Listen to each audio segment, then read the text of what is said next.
திருவாக்கும் சேகரமும் கைகூட்டும் செஞ்சல் பெருவாக்கும் பீடும் பெருக்கும் உருவாக்கும் ஆதலால் வானூர் மாணிமத்தனை காதலால் கூப்பாதம் கை. அனைத்து உலக ஆன்மீக அன்பர்களுக்கு வணக்கம். அதாவது நம்ம இப்போ இந்த வீடியோவில் பார்க்கக்கூடிய விஷயம் என்ன அப்படின்னு கேட்டிங்கன்னா, 12 ராசிகளுக்கும் உண்டான பிப்ரவரி மாத ராசி பலன்கள். அதாவது பிப்ரவரி மாதம் 12 ராசிக்குமே என்ன பலன்கள் இருக்குது அப்படிங்கிறத நம்ம இதை பார்க்குறோம். இந்த 12 ராசிக்கும் என்னென்ன நல்ல விஷயங்கள் நடக்குது, என்னென்ன ஒரு குறைவான விஷயங்கள் இருக்குது, எதெல்லாம் செய்யலாம், இதெல்லாம் செய்யக்கூடாது, எந்த விஷயங்கள் செய்யும்போது கவனமாக இருக்கணும், எந்த விஷயங்கள் இயல்பாகவே உங்களுக்கு சாதகமாக கூடி வரும், சில நன்மைகளும் சில அதிர்ஷ்டமான விஷயங்களை பற்றியும் சில விஷயங்களை எச்சரிக்கையாக இருக்க வேண்டிய விஷயங்களை பற்றியும் நம்ம இந்த விஷயத்தில் நம்ம பார்க்குறோம். இதில் இந்த பிப்ரவரி மாதம் நீங்கள் பார்த்தீங்க அப்படின்னா பிளானட் பொசிஷன் அப்படின்னு பார்க்கும்போது சுக்கிரனுடைய பயிற்சியும் புதனுடைய பயிற்சியும் இருக்குது. சுக்கிரனுடைய பயிற்சி அப்படிங்கிறது மாதத்தினுடைய ஆரம்பத்திலையும் மாதத்தினுடைய இறுதியிலையும் இருக்குது. அதே மாதிரி புதனுடைய பயிற்சி அப்படிங்கிறது இந்த மாதத்தினுடைய இறுதியில் மட்டும்தான் இருக்குது. இது எதுக்கு சார் எங்களுக்கு அப்படின்னு கேட்டிங்கன்னா, இந்த புதன் சுக்கிரன் தான் மாத கிரகங்களை பொறுத்த வரைக்கும் மாத பலன்களை தீர்மானிப்பதில் முக்கியத்துவம் வாய்ந்த கிரகங்கள். இதில் சில ராசிகள் மட்டும் நல்ல பலன்களையும் சில ராசிகள் மட்டும் நியூட்ரலான பலன்களையும் அனுபவிக்க இருக்கீங்க. இதில் எந்தெந்த ராசிகளுக்கெல்லாம் சாதகமான அமைப்பு அப்படிங்கிறத முதல்ல நான் சொல்லிடுறேன். இதில் மேச ராசிக்காரங்களுக்கு நல்லா இருக்குன்னு சொல்கிறீங்களே சார், எப்படி சார் இது 7 சனி போயிட்டுருக்கு, எப்படி சார் நல்லா இருக்கும்னு நீங்கள் கேட்கலாம். ஆனால் உங்களுக்கு இந்த பிப்ரவரி மாதம், அதாவது பிப்ரவரி அப்படிங்கிறது மார்கழியும் தையும் இணைஞ்சு வரக்கூடிய மாதம். இந்த மாதத்தில் இருக்கக்கூடிய மாத கிரகங்களும் வருட கிரகங்களும் உங்களுக்கு சாதகமாக இருக்குது. மேச ராசி, அதே மாதிரி மிதுன ராசி, சிம்ம ராசி, அதே மாதிரி உங்களுக்கு தனுசு ராசி, மேசம், மிதுனம், சிம்மம், தனுசு, இந்த 4 ராசிகளுக்கு ரொம்ப டாப் மோஸ்டான நல்ல பலன்களை மட்டும் தரும். இது என்ன அப்படிங்கிறத நம்ம தனிப்பட்ட வீடியோவில் நம்ம அதை விரிவாக பார்க்கலாம். மற்ற ராசிகளுக்கு நெகட்டிவாக இருக்குமா சார் அப்படின்னா அப்படி கிடையாது. இது நான் ஜென்ரலாக சொல்லக்கூடிய விஷயங்கள் தான். ஒவ்வொரு ராசிக்கும் உண்டான செப்பரேட்டான பலன்களை நம்ம இப்போ ஒவ்வொரு வீடியோவில் பார்ப்போம். இப்போ நம்ம ஜென்ரலான விஷயங்களை பார்க்குறோம். இதில்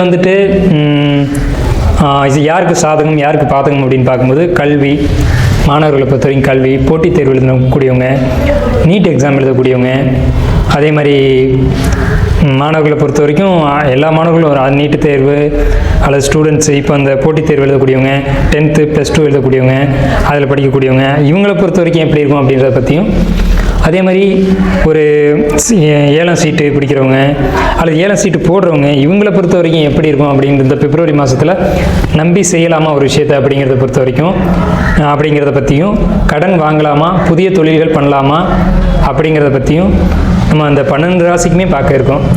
12 ராசிக்கும் ஏற்ற இறக்கங்கள் எப்படி இருக்க போகுது அப்படிங்கிறது இந்த வீடியோவில் ஒவ்வொரு வீடியோலையும் தனிப்பட்ட முறையில் நம்ம பார்க்க இருக்கோம். அன்பார்ந்த ரிஷபராசி அன்பர்களே, உங்களுக்கு இந்த பிப்ரவரி மாதம் என்ன மாதிரியான பலன்கள் நடக்குது அப்படிங்கிறத நம்ம பார்க்குறோம். பிப்ரவரி மாதத்தை பொறுத்த வரைக்கும் உங்களுக்கு சொல்லணும் அப்படின்னா, ஃபஸ்ட்டு விஷயம் கவலைகள் இருக்கும்.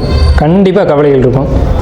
அந்த கவலைகள் தேவைதானா அப்படின்னு யோசிச்சு பார்த்தீங்கன்னா தேவையற்ற மனக்குழப்பங்களாகவும் தேவையில்லாத கவலைகளாகவும் இருக்கும். அதே போல் உங்களுக்கு கணவன் மனைவிக்குள்ள ஒரு சின்ன சின்ன கசப்பான விஷயங்கள், விட்டு விலகி போகிறது, புரிஞ்சுக்காமல் போகிறது, இந்த மாதிரியான விஷயங்கள் இருக்கும். ஏன்னு கேட்டிங்கன்னா, இப்போ 7க்கு 12 கூடிய செவ்வாய் உங்கள் ராசிக்கு 9ஆம் இடத்துக்கு போய் அங்கேருந்து 4ஆம் பார்வையாக உங்களுடைய ராசிக்கு 12ஆம் இடத்தை பார்க்குறாங்க, உங்கள் ராசிக்கு 3ஆம் இடத்தை பார்க்குறாங்க. ஆனால் கடின முயற்சிகள் எடுப்பீங்க, எல்லா முயற்சிகளும் வெற்றி அடையும், நீங்கள் எடுக்கக்கூடிய முயற்சிகள்லாம் வெற்றி அடையும். ஆனால் சரியான விஷயத்துக்கு தான் முயற்சி எடுக்கிறீங்களா அப்படிங்கிறத நீங்கள் ஒரு டைம் செக் பண்ணிக்கோங்க. உங்களுடைய நிலப்புலன் சொத்து விஷயங்களை பொறுத்த வரைக்கும் நல்லா இருக்குது அப்படின்னு சொல்லலாம். பட் ஆனால் ஒரு விஷயம், விவசாயம் பண்ணக்கூடிய அல்லது வளர்ப்பு பிராணிகளை வச்சு நீங்கள் ஒரு தொழில் பண்ணுறீங்க, அதாவது ஒரு அக்வாரியம் மாதிரி நடத்துகிறீங்க, ஃபிஷ்ஷு, குருவிகள், அதே மாதிரி வீட்டில் ஆடு மாடு வளர்க்கக்கூடியவங்க, இவங்களை பொறுத்த வரைக்கும் சின்ன சின்ன கஷ்டங்கள் இருக்க தான் செய்யும் இவங்களுக்கு நம்ம சொல்கிறது. அதே நேரத்தில் உங்களுக்கு 6ஆம் இடம்னு சொல்லக்கூடிய துளாராசியினுடைய அதிபதியான சுக்கிரன் போய் தனுசு வீட்டிலேருந்து கும்ப வீட்டுக்கு பயிற்சியாகக்கூடிய காலகட்டம் அப்படிங்கிறது உங்களுக்கு ரொம்ப ரொம்ப பாசிட்டிவாக இருக்குது. இது நாள் வரைக்கும் வேலை செய்யக்கூடிய இடத்துல பிரச்சனை இருந்தது, என்னவோ உண்மைதான், வாஸ்தவமான விஷயம், நான் ஏற்றுக்கிறேன். ஆனால் அந்த பிரச்சனைகள்லேருந்து நீங்கள் வெளியில் வர வேண்டிய காலகட்டங்கள் வந்துருச்சு. எப்படி சார், நம்பிக்கையே இல்லை சார், பிரச்சனைகள் அதிகமாக இருக்குது அப்படின்னு சொன்னீங்கன்னா அப்படிலாம் இல்லை. கண்டிப்பாக அந்த பிரச்சனைகளுக்கான ஒரு இறுதிக்கட்ட முடிவு அப்படிங்கிறது கிடைக்கும். உங்கள் ராசிக்கு 9ஆம் இடத்துல சுக்கிரன் இருந்து 10ஆம் இடத்துக்கு பயிற்சி ஆகிறாங்க. 10ஆம் இடத்துல 4 கிரகங்களுடைய சேர்க்கை இருக்குது. புதன், ராகு, செவ்வாய், சுக்கிரன்.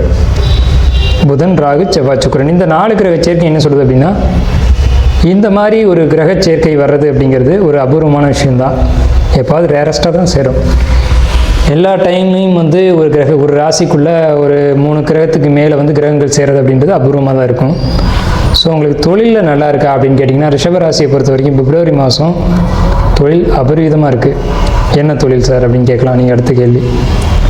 தொழிலை பொறுத்த வரைக்கும் இரும்பு சம்பந்தமான விஷயங்கள், அழகு, கலைத்துறை சம்மந்தப்பட்ட விஷயங்கள், சினிமா ஃபீல்டில் இருக்கக்கூடியவங்க, அதே மாதிரி வெளிநாடு ஏற்றுமதி இறக்குமதி சம்மந்தப்பட்ட தொழில் பண்ணக்கூடியவங்க, மொபைல் ஷாப் வச்சுருக்கக்கூடிய, மொபைல்னால் இப்போ மொபைல் வாங்கி விற்கக்கூடியவங்க, மொபைல் சர்வீஸ் பண்ணக்கூடியவங்க, அல்லது மொபைல் அசசரிஸ், இதெல்லாம் பண்ணக்கூடியவங்களுக்கு ரொம்ப சூப்பராக இருக்குது. ரொம்ப சூப்பராக இருக்குன்னு சொல்லலாம். ஏன்னா உங்களுடைய ராசிக்கு 10ஆம் இடத்துல இந்த 4 கிரகம் இருந்தது. ராகு, சுக்கிரன், சனி, செவ்வாய், இந்த 4 கிரகம் வந்து கூடுதலாக சூரியனும் அவங்களுடைய 9ஆம் வீட்டுக்கு வந்துடுறாங்க, 10ஆம் வீட்டுக்கு வந்துடுறாங்க. அந்த டைமில் குரு பார்வையும் இங்கே கிடைக்குது. அதே சேம் டைமில் குரு பார்வையும் கிடைக்குது. சனியினுடைய 3ஆம் பார்வையானது உங்கள் ராசியை பார்க்குறதுனால தொழில் ரீதியான விஷயங்கள், தொழில் ரீதியான பயணங்கள், இது எல்லாமே சிறப்பாக இருக்க போகுது. கணவன் மனைவி ஒற்றுமை, நண்பர்களுடைய ஒரு ஆதரவு, அதே மாதிரி வாடிக்கையாளர் உங்களுடைய தொழிலில் ஈடுபடக்கூடிய அமைப்பு, புதிய வாடிக்கையாளர் வரக்கூடியதும் அந்த வாடிக்கையாளர் ஒரு நம்பிக்கையோடு அமையக்கூடிய ஒரு அமைப்பு, இது எல்லாமே சிறப்பாக இருக்குது. புதிய வீடு வாங்கக்கூடிய அமைப்பு, வீடு ஆல்ட்ரு பண்ணக்கூடிய அமைப்பு, வாகனங்களை பழுது பார்க்கக்கூடிய அமைப்பு, இது எல்லாமே சிறப்பாக இருக்குது. மாணவர்களை பொறுத்த வரைக்கும் மாணவர்களுக்கு கல்வி அப்படிங்கிறதுல ஏற்றம் நிச்சயமாக இருக்குது. சார் இல்லை சார் என் பையன் வந்து ரொம்ப பூவராக படிக்கிறான் ரிஷபராசி சார் அப்படின்னு சொன்னீங்கன்னா நிச்சயமாக இல்லைன்னு தான் நான் இருப்பேன். நல்லா படிக்கிறாங்க, நல்லா படிக்க போகிறாங்க அப்படின்னு நான் சொல்லுவேன். ஏன்னா உங்கள் ராசிக்கு 4 கூடிய சூரியன் உங்கள் ராசிக்கு 10ஆம் இடத்துக்கு வந்து, அதாவது ரிஷபராசிக்கு 4 கூடிய சூரியன் ரிஷபராசிக்கு 10ஆம் இடத்துக்கு வந்து அதை குரு பார்வை செய்கிறது அப்படிங்கிறது கல்வியில் குறிப்பாக வந்து நீட் தேர்வு, ஏன்னா சூரியன் வந்து மருத்துவ கிரகம், நீட் தேர்வு, அதே மாதிரி அரசு தேர்வு, ஏன்னா சூரியன் அரசு தேர்வுன்னு அர்த்தம். அதே மாதிரி காம்படிட்டிவ் எக்ஸாம், ஏன்னா அங்கே சூரியனோட ராகு சேர்றாங்க, காம்படிட்டிவ் எக்ஸாம். அதே மாதிரி இன்ஜினியரிங் படிக்கக்கூடியவங்க, சினிமா துறையில் படிக்கக்கூடியவங்க, சினிமா துறையில் ஈடுபாடுகளில் இருக்கக்கூடியவங்க, சினிமா துறையில் சான்ஸ் தர்றவங்க, இவங்க எல்லாருக்குமே ஒரு சிறப்பான ஒரு காலகட்டமாக தான் இந்த பிப்ரவரி மாதத்தை நான் பார்க்குறேன். ஒரு ஏழளவு கூட ஒரு குறையாக நான் பார்க்கல. ஒரு சின்ன விஷயம் என்னன்னு கேட்டிங்கன்னா, மனசில் வந்து குழப்பங்கள் இருக்கும். ஏன்னா செவ்வாயினுடைய 8ஆம் பார்வையானது உங்கள் ராசிக்கு 5ஆம் இடத்தை பார்க்குது. 5ஆம் இடம்ன்றது ஆள் மனசு அப்படின்னு சொல்லுவாங்க. ஆள் மனசுனா அதாவது ஒரு மேலோட்டமாக பார்க்கும்போது ஒரு சந்தோஷமாக இருக்கக்கூடிய ஒரு நிலைப்பாடு நமக்கு தெரியும் ஒரு ஜாதகர்.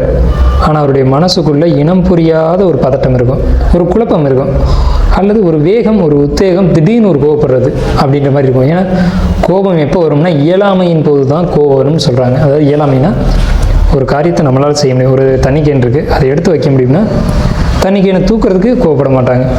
அவரால் அதை தூக்கி வைக்க முடியல அப்படின்ற பட்சத்தில் ஒருத்தர் சொல்கிறாங்க அதை எடுத்துக்கிட்டு வைங்களேன் அப்படிங்கிறாங்க. முடியாதுன்னா அவர் கோவப்படுவார். அந்த ரியாக்ஷன் வந்து கோபமாக வெளிப்படும். ஸோ அந்த செவ்வாயினுடைய 8ஆம் பார்வையானது உங்கள் ராசிக்கு 5ஆம் இடத்தை பார்க்கறதுனால, 4ஆம் இடத்துல கேது இருக்கிறதுனால திடீர்னு கோவப்பட்டுருவீங்க. ரிஷபராசிக்காரங்களே நீங்கள் கோபத்தை குறைக்கணும் இந்த பிப்ரவரி மாதம் மட்டும். ஆனால் உங்களுக்கு பிப்ரவரி மாதத்தில் பொருளாதாரம், தொழில், வணிகம், கலைத்துறை, போட்டித் தேர்வு, அதே மாதிரி ஒரு தொழிலில் இருக்கக்கூடியவங்க, அது தொழில் துறைகள்னால் இன்ஜினியரு, டாக்டரு, வக்கீல், இந்த மாதிரியான தொழிலில் இருக்கக்கூடியவங்க யாராக இருந்தாலும் சரி, அரசியல் பிரபலங்கள் ரொம்ப பெரிய ஏற்றங்களை சந்திக்க போகிறீங்க. ஆனாலும் உங்கள் மனசுக்குள்ளே ஒரு ஏதோ ஒரு இனம் புரியாத ஒரு விஷயம். ஏன்னா சனியினுடைய 3ஆம் பார்வையானது உங்கள் ராசி சந்திரனை பார்க்குது. சந்திரன் மனோகாரகன். உங்களுடைய பிறப்பு சந்திரனை சனி 3ஆம் பார்வையை பார்க்குறது அப்படிங்கிறது உங்களுடைய மனசுக்குள்ளே ஏதோ ஒரு இனம் புரியாத ஒரு குழப்பங்களையும் கவலைகளையும் கொடுத்துக்கிட்டே இருக்கும். ஆனால் அது தேவையற்றது அப்படிங்கிறது என்னுடைய கருத்து. செவ்வாயினுடைய எமோஷன் அப்படிங்கிறது உங்களுக்குள்ள அப்பப்போ வெடிக்கும். செவ்வாய் கோபத்தை வெளிப்படுத்தும், சனி குழப்பத்தை ஏற்படுத்தும். அப்போது உங்களுக்கு எப்படி இருக்குது இந்த பிப்ரவரி மாதம் கேட்டிங்கன்னா, கோபம், குழப்பம், மன சஞ்சலம், மனப்போராட்டம், கவலைகள், இது மாதிரி ஏற்ற இறக்கங்கள், எமோஷனுக்கு அடிக்ட் ஆகிறது, அது ஒரு நிலையற்ற மனநிலையில் நீங்கள் இருக்க போகிறீங்க அப்படிங்கிறத இந்த பிப்ரவரி மாதம் சொல்லுது. எது எப்படி இருந்தாலும் தொழில், வேலைகள், வருமானங்கள், படிப்பு, கல்வி, இதை பொறுத்த வரைக்கும் ரொம்ப சிறப்பாக இருக்குது அப்படின்னு சொல்லலாம். பிப்ரவரி மாதத்தில் ரிஷபராசிக்காரங்க வழிபட வேண்டிய தெய்வம் உங்களுக்கு 9ஆம் இடத்து அதிபதியான சனி 10ஆம் இடத்துலேருந்து குரு வீட்டில் இருக்காரு அப்படிங்கிறதுனால நீங்கள் சிவன் கோயிலுக்கு, அதாவது சிவாலயத்துக்கு போய் அங்கே நவகிரகத்தில் இருக்கக்கூடிய சனி பகவானுக்கு சனி பகவானுடைய மந்திரங்களான ஏதோனும் ஒரு மந்திரங்கள், உங்களுக்கு தெரிஞ்ச மந்திரங்கள், ஒன்றுமே முடியலையா, ஓம் சனீஸ்வராய நமக அப்படின்னு கூடவாது சொல்லிட்டு வாங்க. இல்லை அப்படின்னு சொன்னீங்கன்னா இன்னொரு ஆப்ஷன் நான் தரேன். உக்ரமான தெய்வங்கள், ஏன்னா சனினா உக்ரமான தெய்வம் அர்த்தம். வெட்ட வெளியில் நிற்கக்கூடிய தெய்வங்கள், கூரை இல்லாத தெய்வங்கள், வனத்தில் இருக்கக்கூடிய தெய்வங்கள், இவங்களை போய் வழிபாடு பண்ணிட்டு வாங்க. இந்த பிப்ரவரி மாதத்துக்கு உங்களுடைய ஏற்றங்கள் எப்படி இருக்குன்னு நீங்களே உணர்வீங்க. பிப்ரவரி மாதத்தை பொறுத்த வரைக்கும் உங்களுக்கு ஏற்றங்கள் நிறைய இருக்குன்னு தான் நான் சொல்கிறேன். இருந்த போதிலும் உங்களுக்கு அதை அதிகப்படுத்தி சொல்லக்கூடிய அமைப்பாக தான் நம்ம இதை சொல்கிறோம். பிப்ரவரி மாதம் ரிஷபராசிக்கு 100க்கு 80% நல்ல பலன்கள் இருக்குது. மாணவர்களை பொறுத்த வரைக்கும் படிப்பில் பிரச்சனை இல்லை, ஆனால் கவனம் தேவை. பிரச்சனை இல்லை, ஆனால் கவனம் தேவை. ஏன்னா படிப்பில் கவனம் சிதறி படிப்பை தவிர மற்ற விஷயங்களில் கவனம் போகும். படிப்பில் மார்க் அப்படிங்கிறது குறையும். அரசாங்க தேர்வு எழுதக்கூடியவங்க கவனமாக படிக்கணும். இன்னும் எஃபெக்ட் போடணும் அப்படிங்கிற ஒரு நிலைக்கு நீங்கள் போகணும். முயற்சிகள் இருக்குது, இன்னும் கொஞ்சம் நல்லா போட்டால் நல்லாயிருக்கும் அப்படின்றத என்னுடைய கருத்து. இன்னும் கொஞ்சம் அதிகமான முயற்சி எடுங்க. ஆனால் கண்டிப்பாக அந்த போட்டித் தேர்வில் நீங்கள் ஜெயிக்கிறதுக்கான வாய்ப்புகள் அமையக்கூடியதெல்லாம் கண்டிப்பாக வரும். இல்லை சார், நான் ஆல்ரெடி எக்ஸாம் எழுதியிருக்கேன் சார், அது எப்படி வரும் அப்படின்னு கேட்டிங்கன்னா, உறுதியான வெற்றி அப்படின்னு தான் நம்ம சொல்ல முடியும். ஏன்னா செவ்வாயினுடைய 4ஆம் பார்வையும் சரி, செவ்வாயினுடைய 7ஆம் பார்வையும் சரி, செவ்வாயினுடைய 8ஆம் பார்வையும் சரி, உங்களுக்கு அரசு கிரகம் உங்களுக்கு உங்கள் ராசியில் அரசு கிரகங்கள் இந்த பிப்ரவரி மாதத்தில் சப்போர்ட்டிவாக இருக்குது. அதனால் அரசாங்கத்திலேருந்து வரக்கூடிய ஒரு வேலை வாய்ப்புகளாக இருக்கட்டும், அரசியல்வாதிகளுக்காக இருக்கட்டும், அரசியல் தொடர்புடையவங்களுக்காக இருக்கட்டும், அரசியல் சம்பந்தப்பட்டு ஒரு வணிகத்தை நடத்தக்கூடியது, அரசியலை நம்பி பழைக்கக்கூடியது, அரசாங்கத்தை நம்பி பழைக்கக்கூடியவங்க, இவங்க எல்லாருக்குமே ஏற்புடைய ஏற்றங்களை தரக்கூடிய காலகட்டம் இந்த பிப்ரவரி மாத காலகட்டம். நன்றி, வாழ்த்துக்கள், வாழ்க வளமுடன்.